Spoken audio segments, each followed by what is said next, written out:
आज हम लोग फिजिक्स में एक नया चैप्टर स्टार्ट करने जा रहे हैं जिसका नाम है समतल में गति। तो नाम लिख लेते हैं हम लोग, समतल में गति।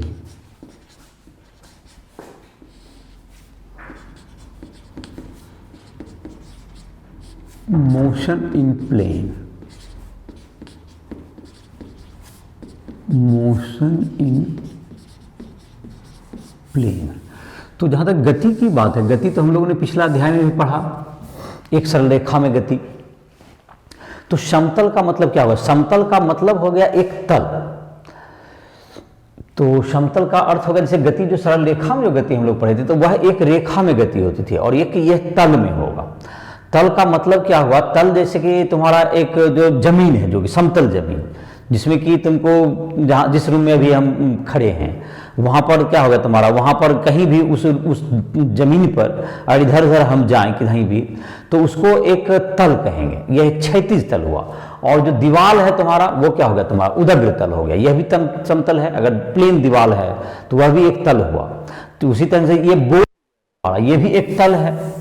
उसी प्रकार से तुम्हारा कॉपी जो है, वह भी एक, कॉपी का जो पेज है तुम्हारा, वह भी क्या है? समतल है।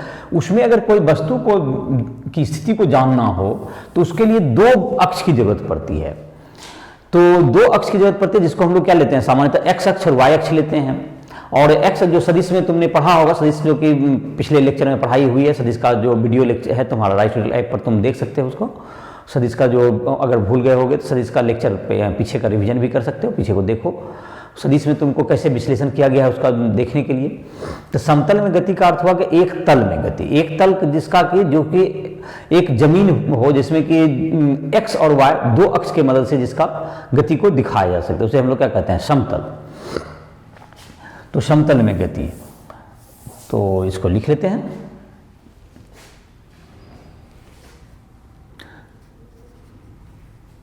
जब वस्तु की गति, जब वस्तु की गति एक समतल में होती है, एक तल में होती है, तो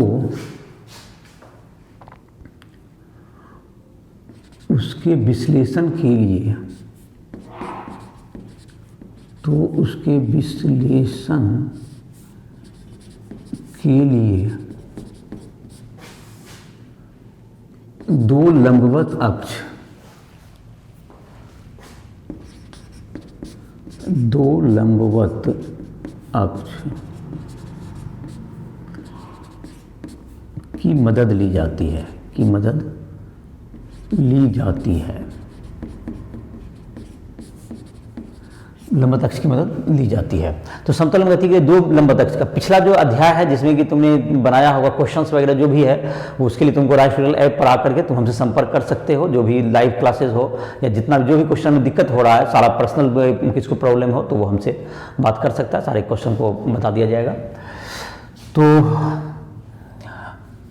इसका जो है तुमको समतल में गति का अर्थ हो गया, तुमको क्या हो गया? एक तल में इसको एक्स और वाई दो अक्ष की मदद से इसको क्या करते हैं हम लोग? निरूपित करते हैं। जैसे कि कोई बिंदु है, उसको हम लोग दिखाने के लिए एक्स अक्ष वाई अक्ष की मदद से कैसे हम लोग निरूपित करेंगे, इसको देखते हैं हम। मानते स्थिति सदिश एक शब्द यूज करते हैं हम लोग, स्थिति सदिश, पोजीशन वेक्टर इसको कहेंगे।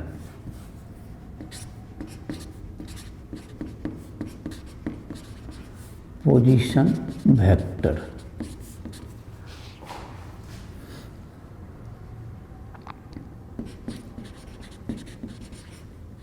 किसी बिंदु को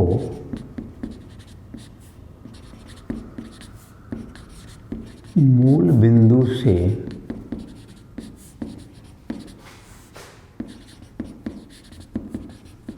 जोड़ने वाला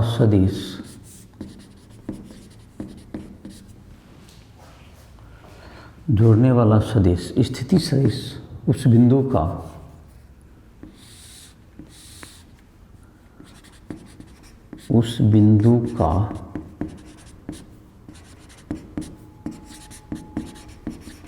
स्थिति सदिश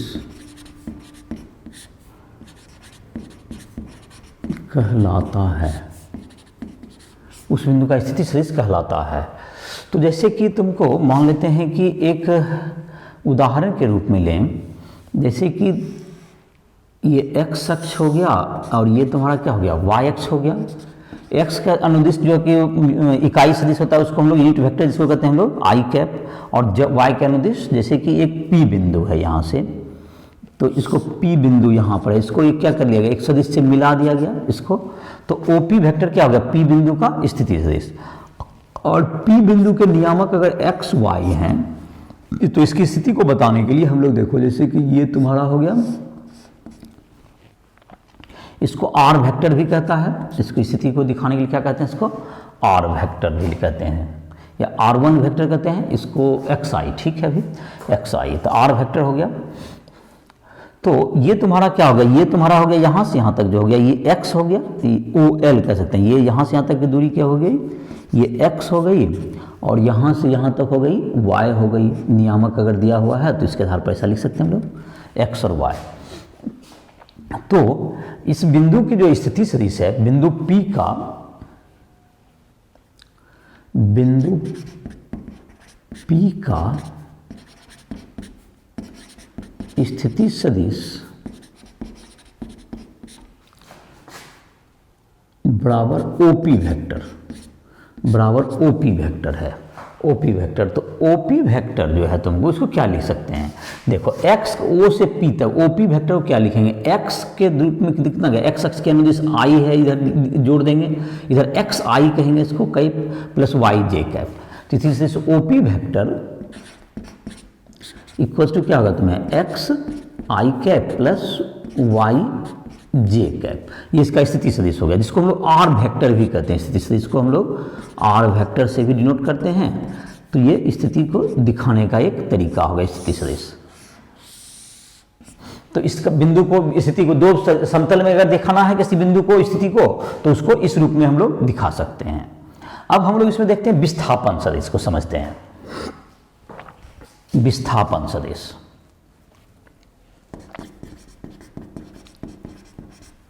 विस्थापन सदिश, डिस्प्लेसमेंट वेक्टर,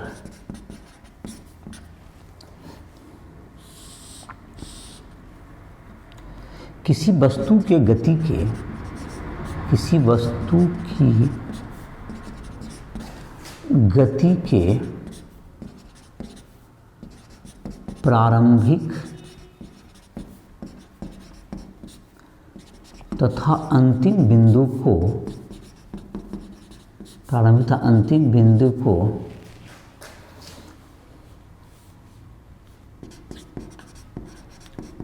मिलाने वाला सदिश, मिलाने वाला सदिश उस वस्तु का, उस वस्तु का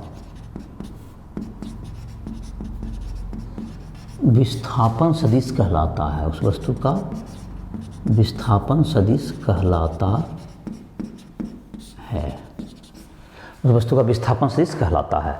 तो विस्थापन सदिश क्या हो जाएगा, जबकि एक बिंदु से दूसरा बिंदु को मिलाने वाला जो सदिश होता है उसे हम लोग क्या कहेंगे, विस्थापन सदिश कहेंगे। तो अब है तुमको यहाँ पर, जैसे विस्थापन सदिश को समझने के लिए उदाहरण का मदद लेते हैं। तो पहले ऊपर विस्थापन सदिश यहाँ पर, अच्छा यहाँ पर भी हो जाएगा, चलो तो यहाँ पर एक x अक्ष ले लेते हैं और एक y अक्ष हो गया, तुम्हें x अक्ष और y अक्ष, तुम्हारा ये मूल बिंदु हो गया। और ये मान लेते हैं गति का प्रारंभिक बिंदु मान लेते हैं यहाँ P है, दैट इज Px1, y1 हो गया इसका नियामक। चलो, और गति का अंतिम बिंदु मान लेते हैं, गति जिस भी ढंग से हुई हो, गति का अंतिम बिंदु Q है।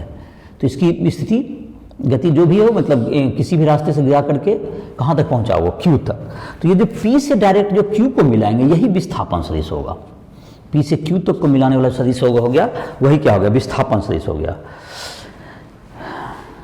अब Q का जो नियामक मान लेते हैं हम लोग x2 y2, Q का नियामक क्या हो गया, x2, y2, x2, y2।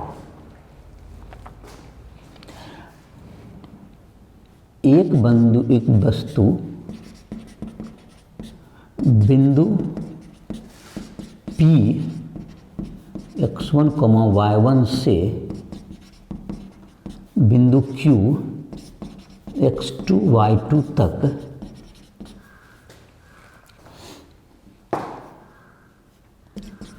तक विस्थापित होती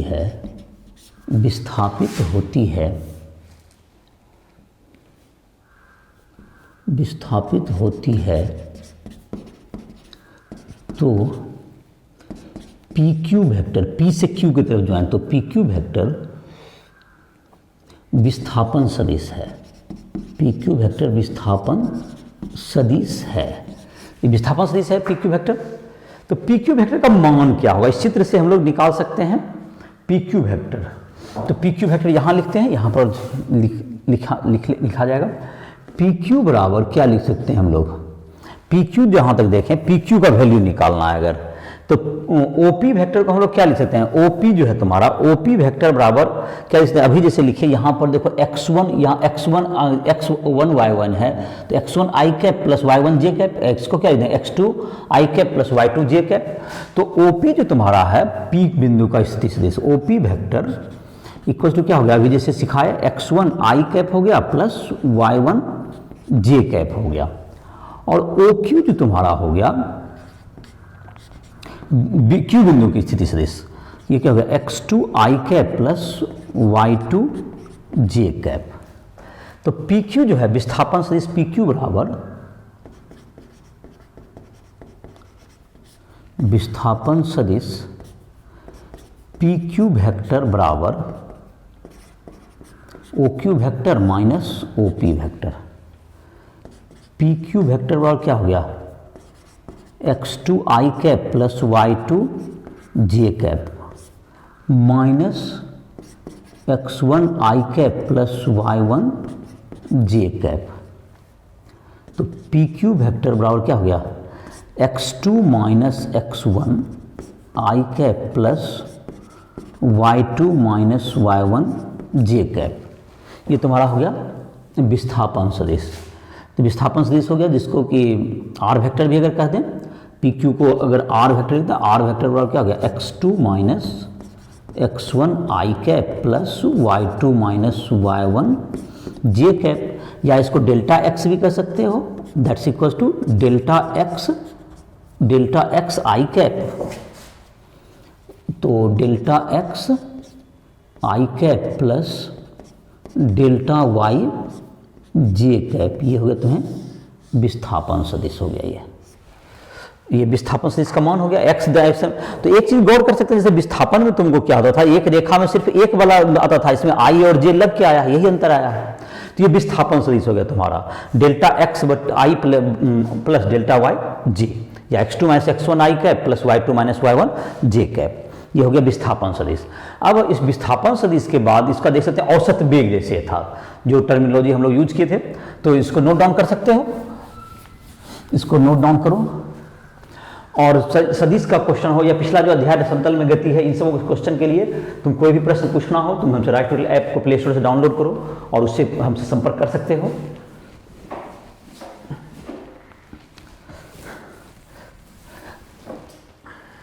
तो इसको नोट डाउन कर लो।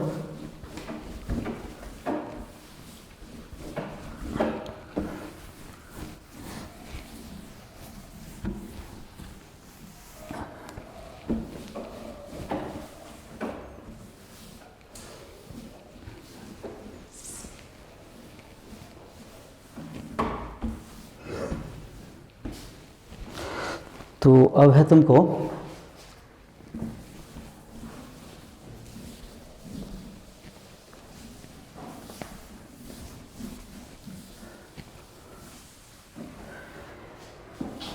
ये हो गया विस्थापन सदिश हो गया। अब है तुम्हारा क्या चीज का विस्थापन सदिश PQ बराबर x2 minus x1 xi plus y2 minus y1 j, या औसत वेग लिखते हैं, देखते हैं औसत वेग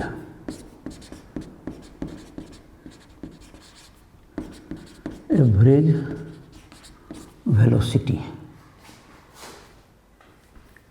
VELOCITY, वेलोसिटी। चलो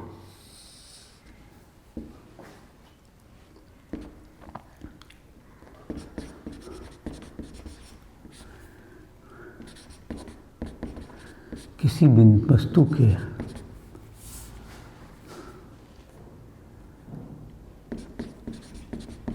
विस्थापन सदिश को समय अंतराल से भाग करने पर उस वस्तु का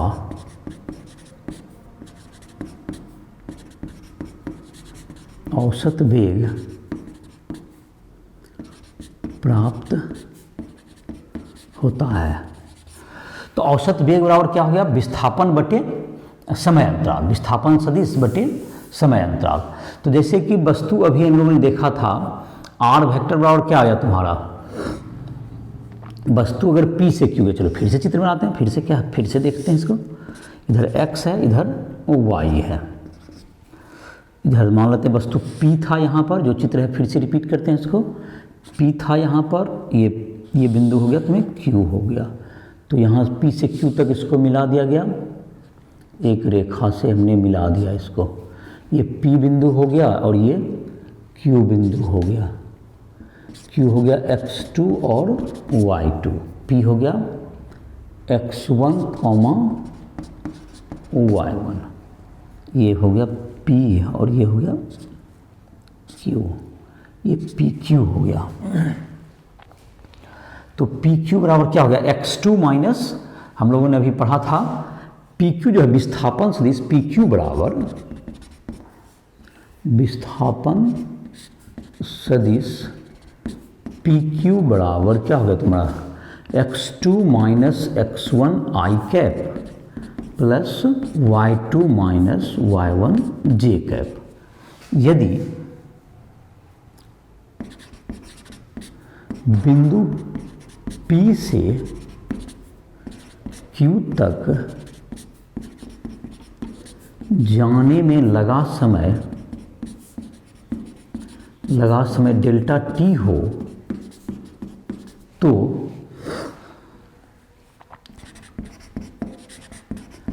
औसत वेग बराबर क्या होगा? विस्थापन सदिश बटे समय।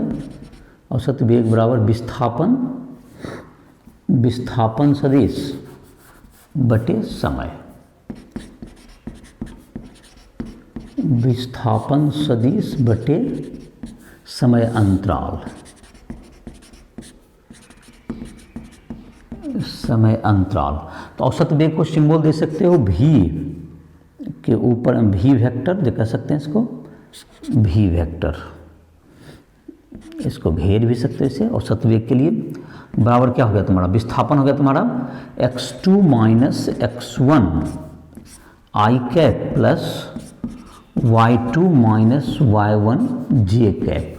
बाय में क्या होगा तुम्हारा? समय अंतराल डेल्टा t से भाग दे दो, इसमें समय अंतराल डेल्टा t से भाग हो गया। तो ये तुम्हारा क्या हो जाएगा? औसत वेग जो तुम्हारा हो गया, औसत वेग बराबर क्या हो गया? x2 माइनस x1 बटे delta t i cap plus y2 minus y1 by delta t j cap. तो ये हो गया तुम्हारा निकल गया तुम्हारा कंचे वेग, औसत वेग। तो औसत वेग v बराबर डेल्टा x बटे delta t i cap plus delta y बटे डेल्टा t j कैप। और ये क्या होगा तुम्हारा?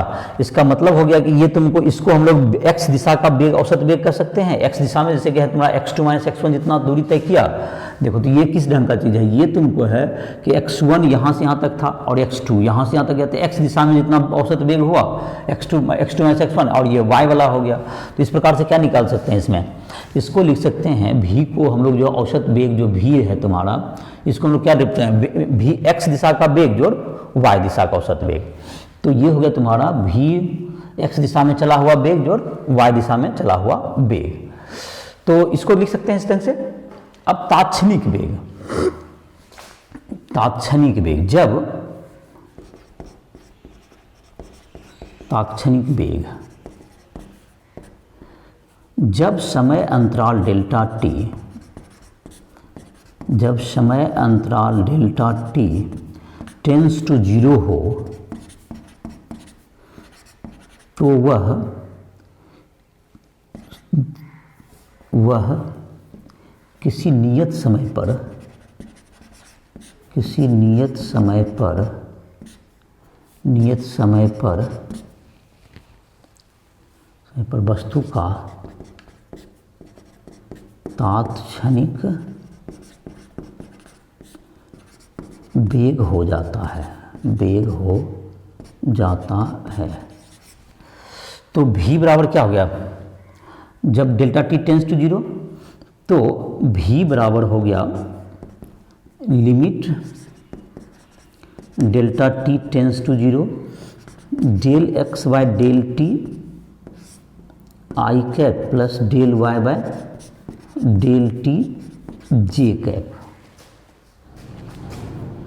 तो ये हो गया तुम्हारा v वेक्टर बराबर limit delta t tends to 0 del x by del t i cap plus limit delta t tends to 0 del y by del t j cap. तो v बराबर क्या होगा, vx आई कैप प्लस ये हो गया तुम्हारा v बराबर, इसको ये डिफ्रेंसिएशन बन जाता है ये, इसको हम लोग क्या लिख सकते हैं, तो dx by d T I cap, dx by d T I cap plus dy by d T J cap. तो इस प्रकार से क्या हो गया, v बराबर क्या हो गया, ये vx दिशा का वेग vx आई कैप प्लस vy जे कैप, ये तुम्हारा v को लिख सकते हैं, जिसे विस्थापन को लिखते थे एक्स आई प्लस वाई जे करके, ये वेलोसिटी का हो गया। वी एक्स क्या हो गया, एक्स दिशा का घटक, एक्स वी एक्स बराबर वेग का एक्स घटक, एक्स घटक, वी वाई बराबर वेग का वाई घटक। तो ये हो गया वी एक्स और वी वाई, तो ये तुम्हारा हो गया। अब है इसका v x i plus v y j. अब हम लोग इसमें जो है तुमको विस्थापन सदिश हो गया, ये तुम्हारा कौन सा निकल गया, तुम्हारा ये और तात्क्षणिक वेग निकल गया, और ये औसत वेग था, ये तात्क्षणिक वेग बन गया। जब डेल्टा टी टेंस टू 0 कर दिया हमने तो वो क्या होगा, ये डिफ्रेंसिएशन बन गया D x by d T I cap. और डिफ्रेंसिएशन के लिए तुम जो है मैथमेटिकल टूल्स पे देख सकते हो, तुम राइट में का वीडियो देख सकते हो, उसमें तुमको डिफ्रेंसिएशन के बारे में बताया गया है। तो इसमें तुमको क्या होगा, तुम्हारा v बराबर v x i cap plus v y j cap, वेग निकल गया तुम्हारा। इसी प्रकार जब से त्वरण निकालना चाहते हैं, त्वरण भी निकाल सकते हैं हम लोग। तो त्वरण को क्या लिख सकते हैं हम लोग, तो त्वरण निकाल लेते हैं। चलो इसको नोट डाउन करो।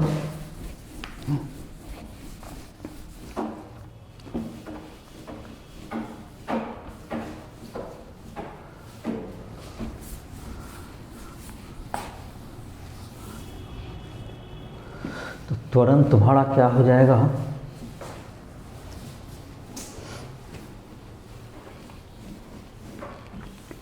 तो त्वरण होता है समय के साथ वेग के परिवर्तन की दर को क्या कहते हैं लोग, त्वरण कहते हैं। औसत त्वरण में वही होगा, वेग में परिवर्तन बटे समय अंतराल को कहेंगे औसत त्वरण।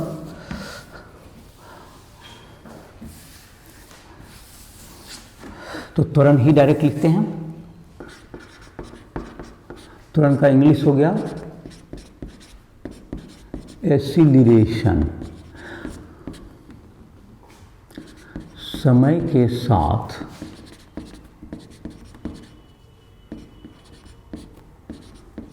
वेग के परिवर्तन की दर को त्वरण कहते हैं, त्वरण कहते हैं। तो ए बराबर क्या हो गया, d v by d t, इसको डेल्टा टी टेंस टू 0 करके बजाय डायरेक्ट फार्मूला ही लिख दिए। ए त्वरण, ए बराबर त्वरण का संकेत ए होता ही है, ए बराबर d v by d t. तो ए का बराबर क्या हो गया, वी का वैल्यू अभी हम लोगों ने लिखा था, उसी से आगे बढ़ते हैं हम लोग। तो v x i cap plus v y j cap.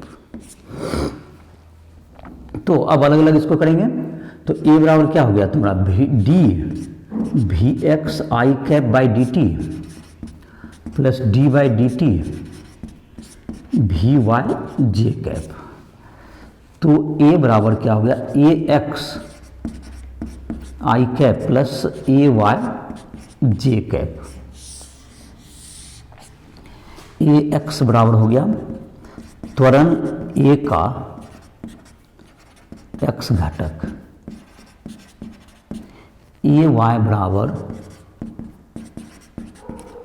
त्वरण ए का वाई घटक। ये तुमको त्वरण ए का एक्स घटक और वाई घटक ये होगा तुम्हारा। अब जहाँ तक वेग का समीकरण की बात है उसको भी देख लेते हैं इसी में। तो वेग का समीकरण जो होता है तुम्हारा, तो इसको लिख लो। तो सबको यही अंतर हो गया, एक रेखा में गति में सिर्फ एक दिशा में होता है, इसमें जो है जब तल में आया तो एक्स दिशा में अलग और वाई दिशा में अलग अवयव हो गया। तो वह भी एक तरह से एक्स में अलग सरल रेखा में हो गया, वाई में अलग से दो सरल रेखा का मदद से हम लोग क्या करें उसको निरूपित कर सकते हैं। समतल में गति को दो लंबवत अक्ष की मदद से इसको निरूपित किया जा सकता है। तो अब है तुमको जैसे कि गति का समीकरण है तुमको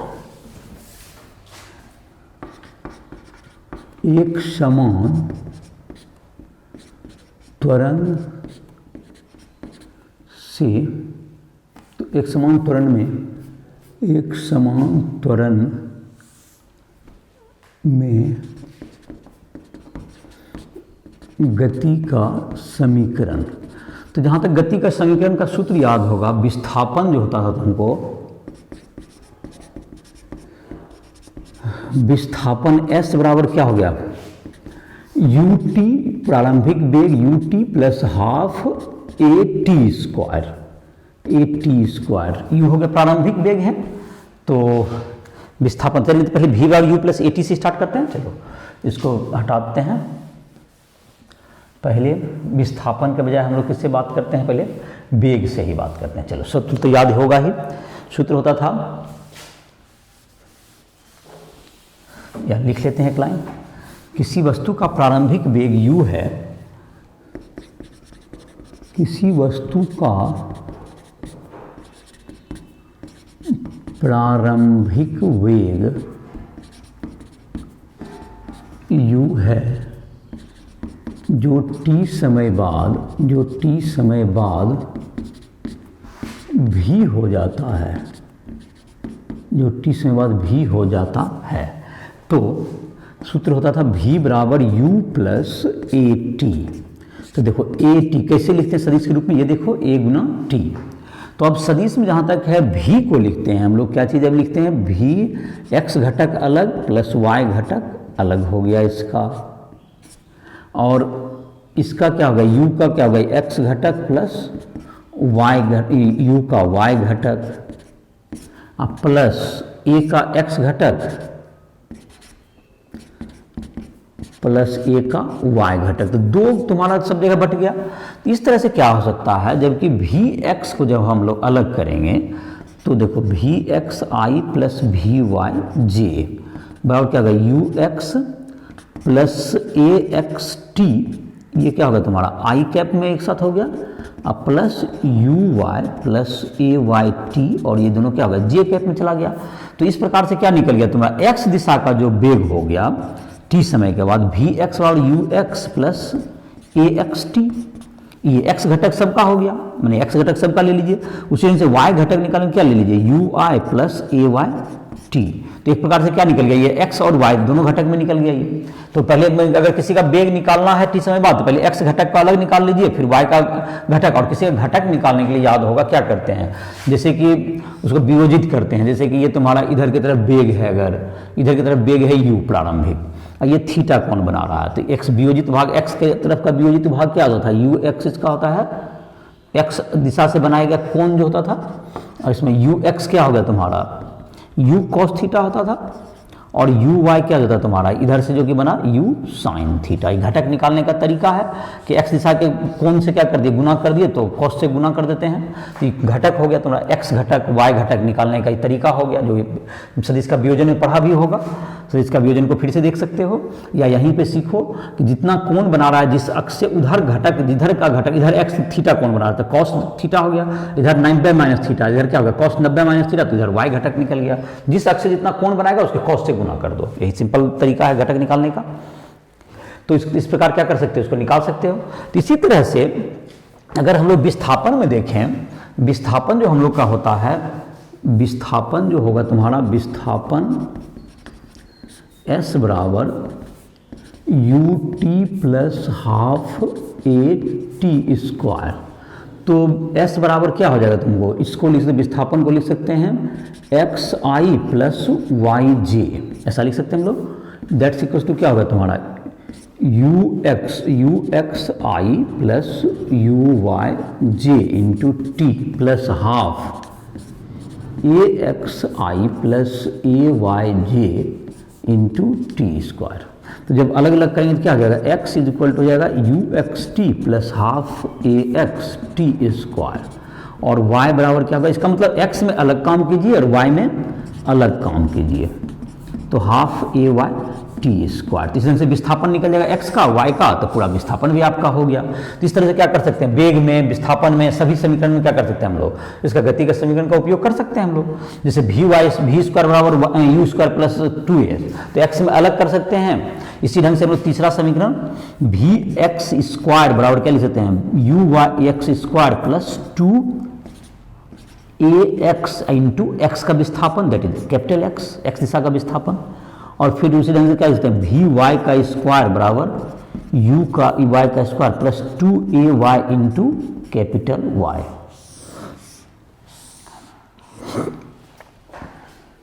तो ये हो गया तुम्हारा।